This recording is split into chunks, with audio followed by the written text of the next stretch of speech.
Good afternoon, Dr. Tyler Hamel, Kingwood chiropractor and nutritionist today, talking a little bit more about fasting because we did have some questions that came in, and I just like to add a little bit more. Fasting, intermittent fasting, it's really cool, and a lot more people could be doing it or should be doing it to see so many different changes in their health. So a person had asked, what if I don't have my gallbladder anymore? Which is a great question because there are a certain percentage of the population that have had their gallbladder removed. And the gallbladder, it helps break down and process fats, right? So people that don't have a gallbladder, they have a really, really hard time digestive-wise if they're eating too many bad fats. Fats, foods, trans fats, processed foods, things like that is really, really hard to break down because they no longer have the gallbladder. So maybe good in a way because then they could avoid those bad fats because it's going to give them digestive issues. So that's the gallbladder. So even when you're eating good fats, coconut oil, olive oil, avocado oil, and good fats like that, you can still have some issues if you don't have a gallbladder, right? Because your gallbladder, it's still trying to break down, process fats and fats in general. So you have to be a little more careful when you're doing the intermittent fasting, say the bulletproof coffee in the morning, right? Bulletproof coffee, black coffee, MCT oil, or grass-fed butter, or coconut oil, whatever source of fat you want to use. You blend it all up together. That's kind of your breakfast, and you don't eat until lunch. That's intermittent fasting. That's how I like to do it. But again, if you don't have a gallbladder, you really have to be careful how much fat that you put in there. So I always suggest, if you've never fasted before, and especially if you don't have a gallbladder, if you've never fasted before and don't have a gallbladder, then really be careful on the amount of fat that you use. Just like a half a teaspoon even of coconut oil, MCT oil, or grass-fed butter. Try that out first just to make sure you can handle it. I've had some patients that don't have their gallbladder and they're doing just fine with the fat, with the butter or the coconut oil, and slowly can add more and more and more. So it's very specific to each person, but just want to let you know that if you don't have a gallbladder, you can still do this. You just have to be a little bit more careful.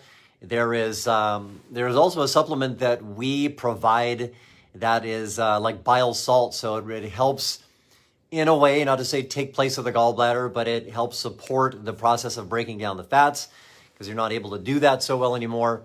So that's one thing. The next thing too, they were talking about, or questions about, well, what should I eat on intermittent fasting, or how much can I eat, and what should the breakdown be, like proteins, fats, carbs, things like that.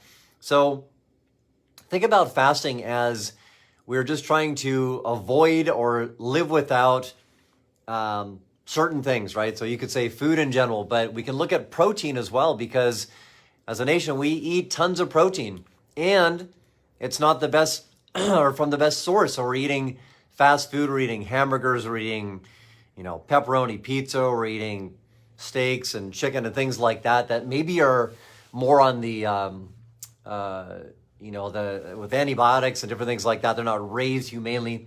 So that's a little bit tougher for our body to break down. So always grass-fed is an alternative, like wild-caught fish.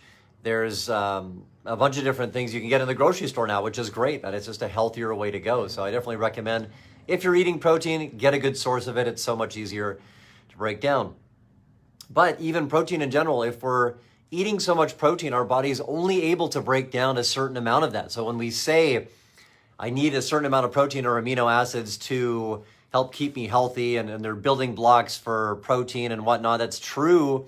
But you can't just eat like 100 grams of protein and think that your body's going to be able to break it down and use it like it should.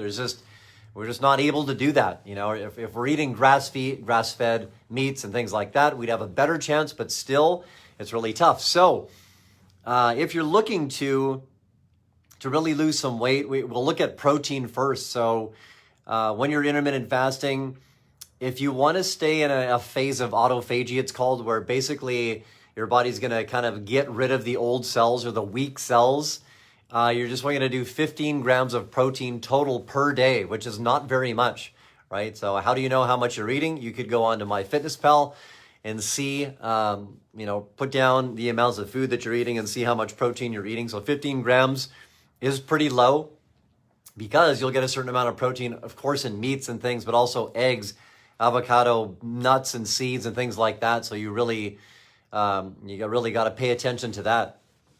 So does that mean you're going to eat 15 grams of protein every day for the rest of your life? No, but it's part of the fasting, right? We're doing without for a certain amount of time. Our body, it's good to have a bit of a break, say from 100 grams of protein a day and just do 15. It gives the body a break to kind of reset.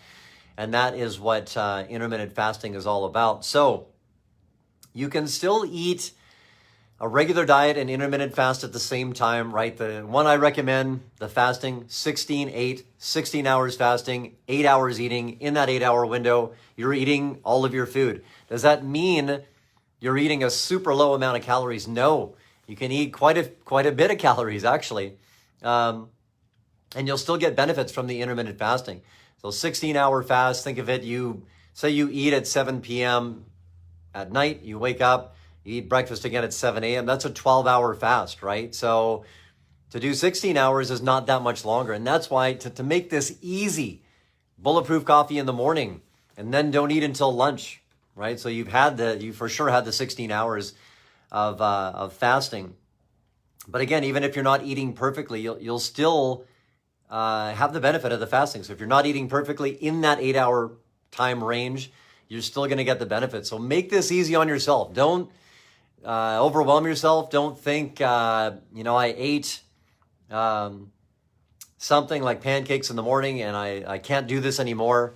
So just ease into it and see the kind of things you experience, like energy, weight loss, brain clarity. There's so many different things that can improve, and this stuff is easy and it's inexpensive. It's not too much tougher than what we're doing already. And we're not even talking about exercise or anything like that either, right? This is just intermittent fasting.